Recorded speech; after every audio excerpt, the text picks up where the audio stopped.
Et avec une première image tout d'abord à la une de ce mercredi matin, la fin de l'auto-école ETC à Lille, Villeneuve-d'Ascq et Ouascal. L'entreprise a été placée en liquidation judiciaire la semaine dernière et son gérant est introuvable depuis le 12 janvier. Près de 3000 personnes étaient inscrites dans cette auto-école, mais dans les faits, il y aurait 200 à 300 apprentis conducteurs floués et contraints donc de poursuivre leur formation dans un autre centre. Les sommes d'argent avancées par les clients ne seront certainement pas remboursées, mais les heures de cours déjà prises pourront en revanche être considérées par d'autres auto-écoles.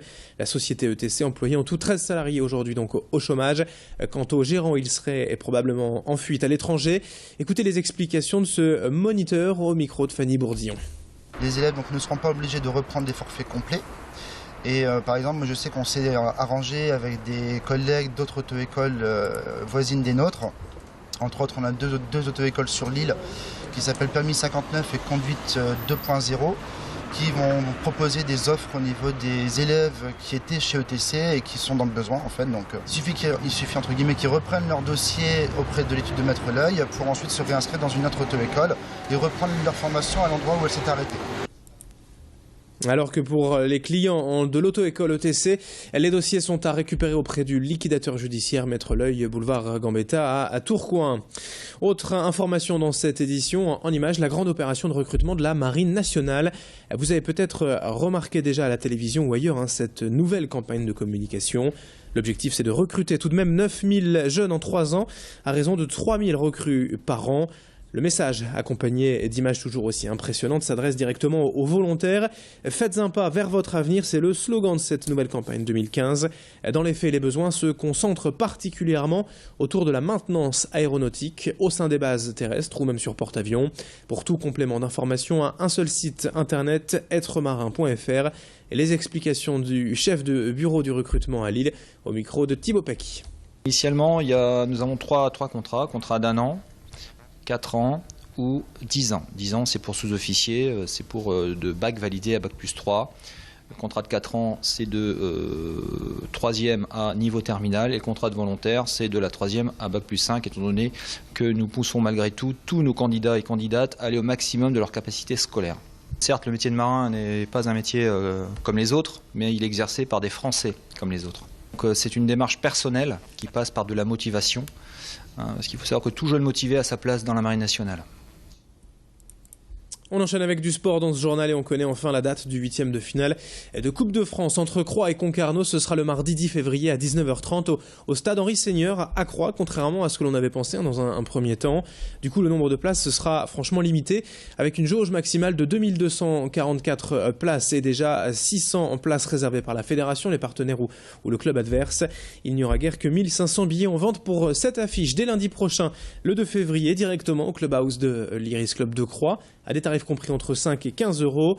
Ce match entre Croix et Concarneau sera donc le 10 février et on ne manquera pas d'en reparler d'ici là.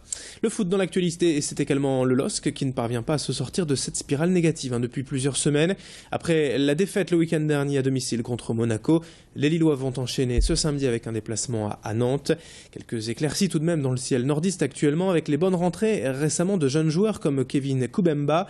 L'attaquant récemment intégré dans le groupe pro en provenance de la réserve a du potentiel selon le staff lillois.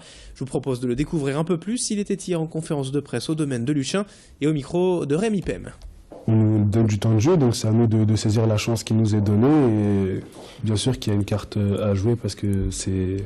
Voilà, nous aussi on gagne à essayer du moins de s'imposer dans cette équipe et d'avoir le maximum de temps de jeu possible et de rendre de bons services dans un premier temps et surtout continuer à progresser et être appelé régulièrement dans l'équipe. Alors en ce mercredi, on termine comme chaque jour ce journal par la semaine spéciale Marc en Barœul et cette chronique est dédiée aujourd'hui à la présentation du nouveau quartier des Rives de la Marque, situé à 2 pas du centre-ville et de l'église Saint-Vincent, tout juste rénové. Ces nouveaux appartements sont au cœur d'un environnement calme, verdoyant le long des Rives de la Marque. La première tranche sera livrée au mois de juin prochain, le reste en 2016, un nouveau quartier confectionné, imaginé par l'atelier de l'architecte Bruno Couratier que nous avons joint hier par téléphone pour nous rappeler la genèse du projet. Il s'agit de créer une identité dans une ville qui était au départ un lieu de villégiature pour les Lillois aisés. Et le projet qu'on a fait, je dis pas que c'est l'aboutissement, mais c'est un des éléments de pouvoir réinsuffler de la vie et de l'animation dans le cœur de la ville. C'était un peu utopiste il y a 20 ans, on nous disait ouais, il y aura que des grands ensembles et des supérettes autour de la ville. Et là, avec Internet, on se rend compte qu'on passe dans un mode différent où on recherche une qualité de vie et un habitat proche du centre. Voilà, et c'est la fin de ce journal, 7h36, tout pile, on est en direct sur Grand Lille TV. L'info continue dans un instant avec la météo du jour, l'info au trafic en temps réel. Restez bien sûr fidèles à notre antenne, l'info continue, une poignée de secondes et on se retrouve, à tout de suite.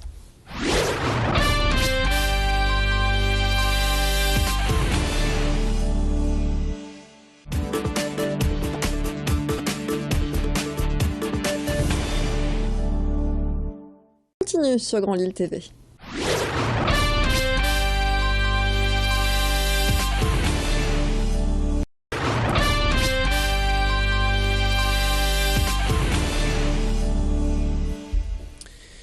Et avec une première image, tout d'abord à la une de ce mercredi matin, la fin de l'auto-école ETC à Lille, Villeneuve-d'Ascq et Ouascal.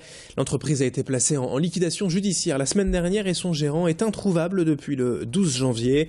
Près de 3000 personnes étaient inscrites dans cette auto-école, mais dans les faits, il y aurait 200 à 300 apprentis conducteurs floués et contraints donc de poursuivre leur formation dans un autre centre.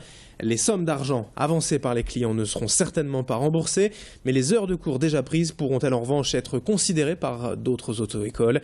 La société ETC employait en tout 13 salariés aujourd'hui donc au chômage. Quant au gérant, il serait probablement en fuite à l'étranger. Écoutez les explications de ce moniteur au micro de Fanny Bourdillon. Les élèves donc, ne seront pas obligés de reprendre des forfaits complets. Et par exemple, je sais qu'on s'est arrangé avec des collègues d'autres auto-écoles voisines des nôtres.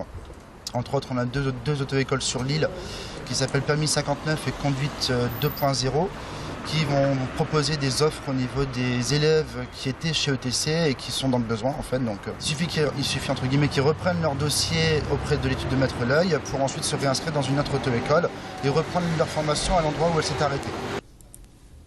Alors que pour les clients de l'auto-école ETC, les dossiers sont à récupérer auprès du liquidateur judiciaire Maître l'œil, boulevard Gambetta à Tourcoing. Autre information dans cette édition, en images, la grande opération de recrutement de la Marine nationale. Vous avez peut-être remarqué déjà à la télévision ou ailleurs cette nouvelle campagne de communication. L'objectif, c'est de recruter tout de même 9000 jeunes en 3 ans, à raison de 3000 recrues par an. Le message, accompagné d'images toujours aussi impressionnantes, s'adresse directement aux volontaires. Faites un pas vers votre avenir, c'est le slogan de cette nouvelle campagne 2015. Dans les faits, les besoins se concentrent particulièrement autour de la maintenance aéronautique au sein des bases terrestres ou même sur porte-avions. Pour tout complément d'information, un seul site internet, êtremarin.fr. Et les explications du chef de bureau du recrutement à Lille au micro de Thibaut Paqui. Initialement, nous avons trois contrats d'1 an, 4 ans ou 10 ans. 10 ans, c'est pour sous-officiers, c'est pour de bac validé à bac plus 3. Le contrat de 4 ans, c'est de 3e à niveau terminal. Et le contrat de volontaire, c'est de la 3e à bac plus 5, étant donné que nous poussons malgré tout tous nos candidats et candidates à aller au maximum de leur capacité scolaire. Certes, le métier de marin n'est pas un métier comme les autres, mais il est exercé par des Français comme les autres. Donc c'est une démarche personnelle qui passe par de la motivation. Parce qu'il faut savoir que tout jeune motivé a sa place dans la Marine nationale. On enchaîne avec du sport dans ce journal et on connaît enfin la date du 8e de finale de Coupe de France entre Croix et Concarneau. Ce sera le mardi 10 février à 19h30 au stade Henri Seigneur à Croix, contrairement à ce que l'on avait pensé dans un premier temps. Du coup, le nombre de places ce sera franchement limité avec une jauge maximale de 2244 places et déjà 600 places réservées par la fédération, les partenaires ou le club adverse. Il n'y aura guère que 1500 billets en vente pour cette affiche dès lundi prochain, le 2 février, directement au clubhouse de l'Iris Club de Croix, à des tarifs compris entre 5 et 15 euros.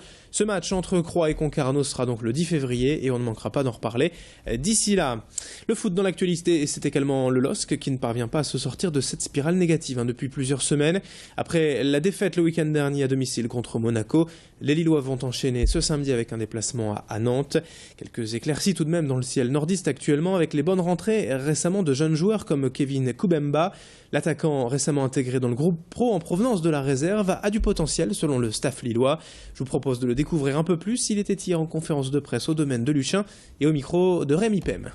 On nous donne du temps de jeu, donc c'est à nous de saisir la chance qui nous est donnée. Et bien sûr qu'il y a une carte à jouer parce que voilà, nous aussi on gagne à essayer du moins de s'imposer dans cette équipe et d'avoir le maximum de temps de jeu possible et de rendre de bons services dans un premier temps et surtout continuer à progresser et être appelé régulièrement dans l'équipe.